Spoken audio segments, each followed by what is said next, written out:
ታገለግለናለህ በሉት። አንተ ኃያል ዘማሪ ነህ በሉት። አትቆምም በሉት። እዚህ ቤት የረገጠ ሰው በሉት ማዶን የሚሻገረው ሄደሃል በሉት። በኢየሱስ ኢየሱስ ለዘላለም ጌታ ነው። ይህንን ባርኳት እስቲ። እግዚአብሔር ይባርክሽ በለው።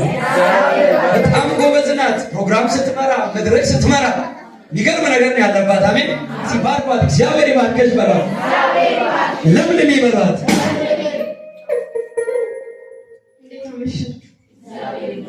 እንኳን ለትንሣኤ በዓል በሰላም አደረሳችሁ።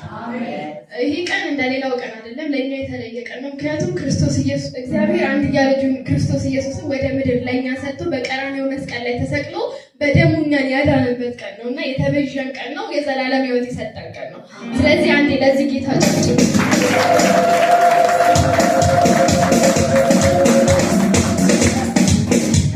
አሁን ቀጣይ ወዳሉ ፕሮግራሞች ስንሄድ በህፃናት የተዘጋጀ መዝሙር አለ። ህፃናቶች ወደዚህ መጥተው መዝሙራቸውን ያቀርባሉ።